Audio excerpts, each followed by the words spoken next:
Assalamualaikum warahmatullahi wabarakatuh. Salam sejahtera untuk semuanya. Ada kata Uno Bajuramin Basaruga Baseno Bajuga. Bertemu lagi dengan saya Galuh Bayu Ardi dalam channel ini, dan kali ini saya akan membawakan mengenai materi kuliah atau kita dalam rangka kuliah Geografi Desa Kota pertemuan ke-7. Dan di sini kemarin kita sempat membahas beberapa teori, lalu kemudian membahas mengenai sedikit interaksi desa kota. Nah, kali ini mungkin materi sangat melompat-lompat, dan kali ini saya akan bercerita atau membawakan materi yang memang sebetulnya saya cari, karena saya pun juga masih mencari-cari juga tentang struktur kota. Nah, kita akan membahas tentang struktur kota, walaupun teori tentang struktur kota sempat kita bahas sebelumnya pada saat kita membahas teori konsentris, teori inti ganda, dan teori sektoral pada waktu itu. Oke. Nah, kali ini pun saya kebetulan karena ingin mencari elemen dari struktur kota tersebut. Di sini saya mungkin agak sedikit mendekati, atau apa yang saya baca ternyata merupakan bahan dari materi atau kajian-kajian planologis. Tapi tidak masalah, paling tidak kita untuk dapat memperkaya bentuk-bentuk atau pengetahuan kita mengenai tata ruang. Oke, kita lihat struktur kota dalam arti aspek atau elemennya yang dinyatakan oleh Spiro Kostov, atau beliaunya seorang ahli arkeologi sekaligus arsitektur. Jadi beliau memang mempelajari tata ruang kota dari masa kuno sampai hari ini, dan juga mengkaji pola-polanya. Tapi bagi saya ini merupakan sesuatu yang penting untuk dalam kita mengenali atau mengklasifikasikan atau mengenali jenis-jenis hal atau apa saja sih yang sebetulnya ada di kota atau penting untuk sebuah kota. Oke, di sini struktur kota dalam arti elemen organik pembentuk kota di sini. Yang pertama bisa kita mulai slide-nya. Kita lihat sebagai di sini istilahnya square atau sebuah ruang yang cukup luas. Square bisa berbentuk persegi atau apapun sebetulnya, tapi kata square sendiri adalah artinya persegi, tapi bukan seperti SpongeBob SquarePants ya. Nah, di sini square ini merupakan open space atau ruang terbuka, dan diibaratkan Kostov ini cukup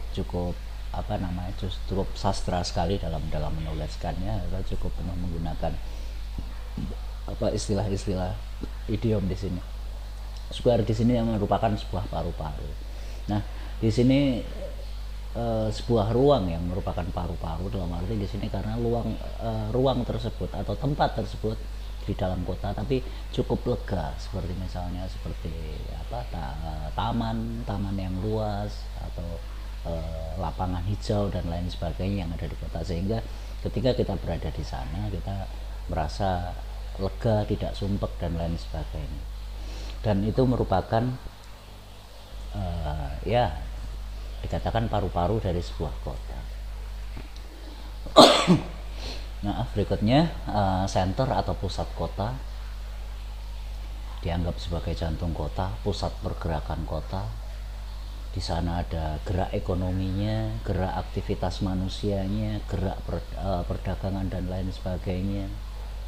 Dan gerakan-gerakan itu memompa sirkulasi, atau istilahnya banyak manusia atau banyak warga kota yang bergerak datang dan meninggalkan pusat kota tersebut dalam rangka beraktivitas mereka. Jadi mereka dari sebuah menuju pusat kota untuk beraktivitas atau untuk menjalankan keperluan, lalu kemudian seakan-akan terpompa mengalir lagi keluar pusat kota. Nah, dengan demikian dianggap sebagai suatu jantung ketika kota ini dianggap sebagai tubuh biologis manusia. Kemudian jaringan jalan di sini bisa jadi mungkin jalur darat, ya jalur darat seperti apa namanya, kalau jalur darat seperti jalan-jalan protokol, jalan utama, dan inilah yang oleh Kostov ini dianggap sebagai pembuluh darah atau urat-urat yang dimana darah itu mengalir. Jadi seperti tadi dari senter dipompa, mereka bergerak melewati jalan ketika itu darat. Tapi pada masa lalu mungkin ataupun beberapa tempat lain, kalau di Pontianak saya rasa dulu ketika jalan darat belum terlalu banyak, bisa jadi jaringan jalan ini berupa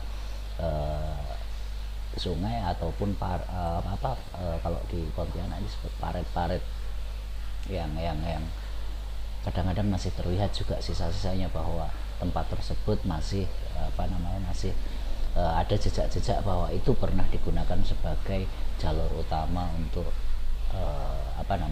melakukan bermobilitas atau sebagai infrastruktur transportasi. Kemudian aktivitas ekonomi. Nah, di sini setelah jaringan jalan tadi merupakan sesuatu yang seakan-akan fisik tapi dianggap sebagai organik. Aktivitas ekonomi, perdagangan, bisnis dan lain sebagainya itu dianggap sebagai otak dari sebuah kota, karena di sana mereka berpikir untuk memproduksi sesuatu, untuk memenuhi sesuatu. Di sana tempat para pengambil kebijakan dan para pemikir melakukan pekerjaannya, sehingga tetap menggerakkan ataupun tetap masih menggerakkan dan merancang pertumbuhan kota itu mau ke mana atau akan seperti apa. Dan itu dianggap sebagai sel otak atau sel berpikir di sini Kostov menyebutnya. Lalu kemudian bank, pelabuhan, lalu kawasan-kawasan industri itu adalah seperti jaringan atau organ-organ tubuh seperti paru-paru, ginjal, lambung dan lain sebagainya yang ada di dalam tubuh manusia. Jadi merupakan bagian-bagian vital dari sebuah kota itu untuk tetap tumbuh, tetap berlangsung dan tetap bergerak, dan kota tersebut tetap hidup. Lalu kemudian itu tadi kegiatan bank, aktivitas atau apapun yang berada di bank, pelabuhan, kawasan dan kawasan industri. Lalu kemudian unsur kapital atau unsur modal di sini. Unsur modal di sini atau unsur keuangan dan juga bangunan diibaratkan di sini adalah uang atau modal tersebut adalah energi yang mengaliri seluruh kota, karena pergerakan manusia ini juga, pergerakan kota itu sangat-sangat juga bersinergi dengan aliran-aliran keuangan, aliran-aliran material atau perpindahan modal. Jadi perpindahan modal, pertukaran dan lain sebagainya. Jadi di sini dianggap bahwa unsur kapital, unsur moneter, modal, keuangan dan juga beberapa bangunan di sini adalah dianggap sebagai energinya atau kekuatannya atau powernya, atau mungkin bisa dikatakan nyawanya. Lalu kemudian selain struktur kota menurut Kostov ini yang struktur organik, berikutnya ada juga struktur kota yang merupakan elemen fisik. Dan ini juga beliaunya, kalau untuk ini menurut Hamid Sirvani, jadi seorang ahli planologi juga, beliaunya arsitek dan ahli tata ruang secara fisik. Nah, di sini struktur kota ini lebih ke arah perencanaan ternyata. Struktur kota ini mempunyai beberapa elemen atau unsur. Di sini adalah tata guna lahan. Nah, sebuah kota tidak akan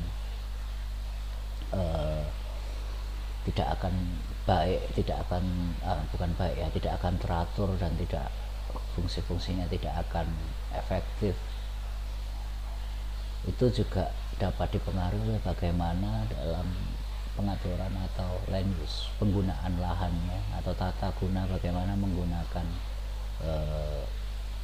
lahan yang ada di kota tersebut. Tentu saja ada berbagai macam di sana. Ada perkantoran atau pusat pemerintahan, ada pusat perdagangan, pusat bisnis, lalu kemudian fasilitas kesehatan dan pemukiman dan fasilitas-fasilitas lain. Jadi ketika itu tidak dikelola dengan baik, maka kota akan menjadi lebih semrawut atau sangat-sangat tidak teratur dan seringkali muncul kemacetan ya seperti biasa kita rasakan sehari-hari. Kemudian tata bangunannya. Nah, di sini tata bangunannya ini juga berkaitan dengan lingkungan, seperti bagaimana penataan bangunan ini, apakah semua bangunan ini ada bangunan-bangunan yang tidak terlalu, ketika bangunan-bangunan itu rapat seperti misalnya daerah penyerapan air, lalu kemudian ruang-ruang terbuka dan bahkan mungkin penyinaran matahari yang ada di sekitar di daerah-daerah tertentu di sudut-sudut kota, tentu saja pasti seringkali akan terhalang, dan itu ketika padat, kumuh, kurang penyinaran matahari, maka pastinya akan menimbulkan ya mungkin penyakit, mungkin dan kesemrawutan yang lain. Kemudian sebagaimana tadi Kostov menyebutkan atau menceritakan, di sini ada juga dia menceritakan yang ketiga ini tentang pentingnya tempat parkir.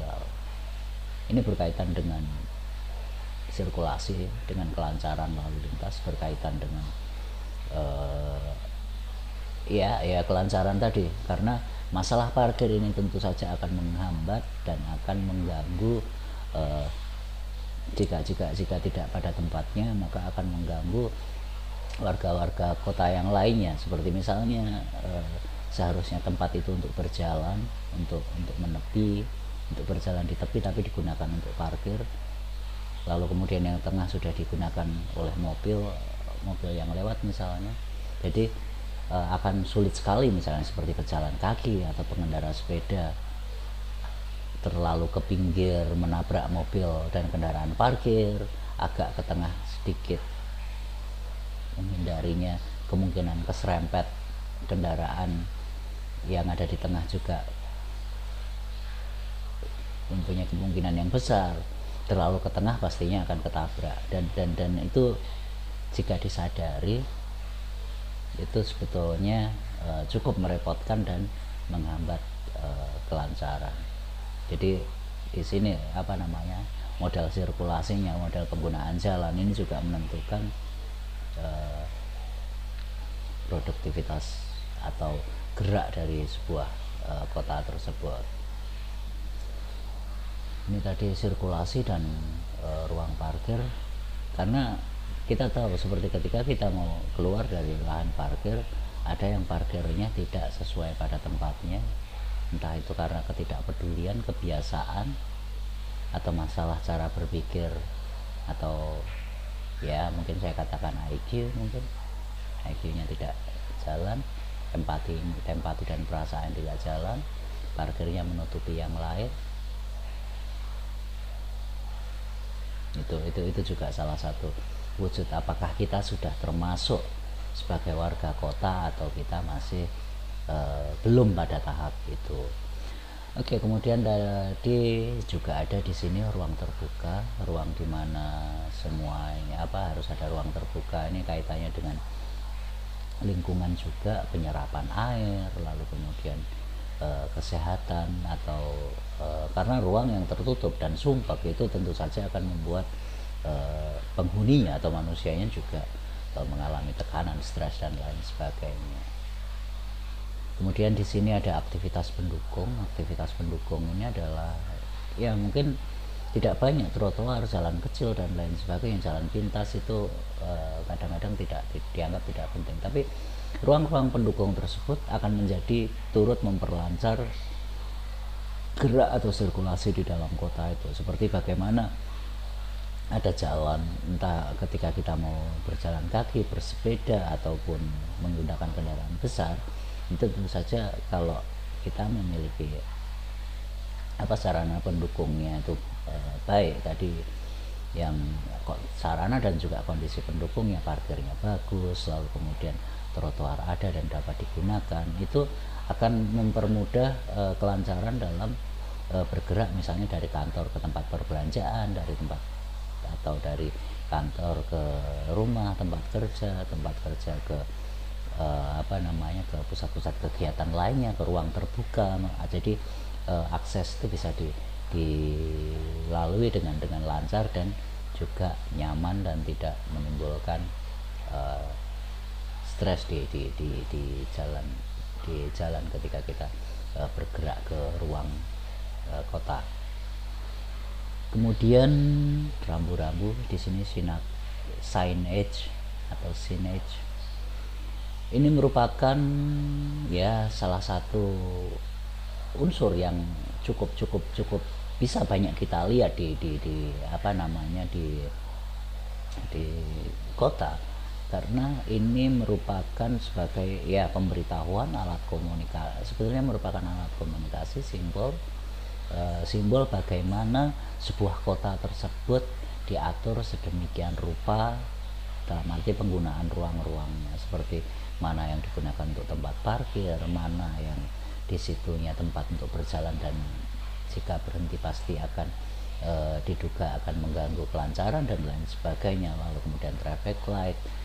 Dan di sini menjadi penting juga ketika penataan kalau untuk rambu sih pasti sudah diperhitungkan, tapi seperti misalnya sarana-sarana lain seperti seperti baliho. Sekarang baliho juga baliho yang sangat besar, lalu ketika tata letaknya semrawut itu juga tentu saja kadang-kadang akan mengganggu. Atau kadang-kadang juga apalagi misalnya ada baliho di jalur cepat, itu konon kabarnya sangat tidak bagus, karena baliho atau atau papan-papan pengumuman, atau kalau sekarang bentuknya sudah secara visual ya, seperti beberapa hal seperti TV. Nah, ketika itu berada di jalur cepat, tentu saja ada kemungkinan itu dapat menyebabkan resiko kecelakaan, karena baliho tersebut mengalihkan perhatian atau konsentrasi para pengendara, para pengemudi yang ada di jalan perkotaan tersebut. Nah, maka dari itu sebagian besar baliho dipasang di traffic light sambil digunakan untuk ya sedikit ada tontonan visual lah, paling tidak selama menunggu lampu traffic light berwarna hijau seperti itu. Lalu kemudian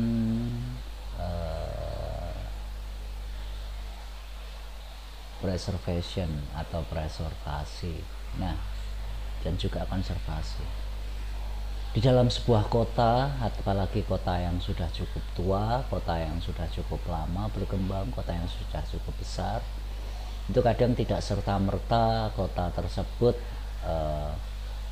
ada begitu saja atau muncul begitu saja, tapi pastinya ada proses yang panjang, ada sejarah-sejarahnya, ada peninggalan-peninggalan berupa bangunan yang bisa jadi ikon atau tanda atau landmark atau ciri khas kota tersebut. Nah, itu akan sangat penting juga ketika bangunan-bangunan tersebut juga diperhatikan dan dilestarikan. Kenapa? Dalam arti alat sebagai identitas, alat pengingat, edukasi, dan juga hal-hal yang lain yang membuat kita tidak melupakan bagaimana sejarah sebuah kota. Nah, seperti itu, misalnya ada gedung peninggalan masa lalu, gedung pemerintahan pertama, masjid pertama, dan lain sebagainya. Itu memiliki unsur edukatif dan memiliki, ya mungkin ada pemaknaan atau kenangan-kenangan masa lalu yang mungkin berguna, dan itu seharusnya memang tetap masih ada. Oke, saya rasa sedikit salah paham ini tetap menjadi sesuatu yang berguna bagi Anda. Saya cukupkan sekian. Assalamualaikum warahmatullahi wabarakatuh. Salam sejahtera. Adil kata limu bacuramin kasaruga basengat kajukata. Salam dan semoga tetap sehat. Terima kasih.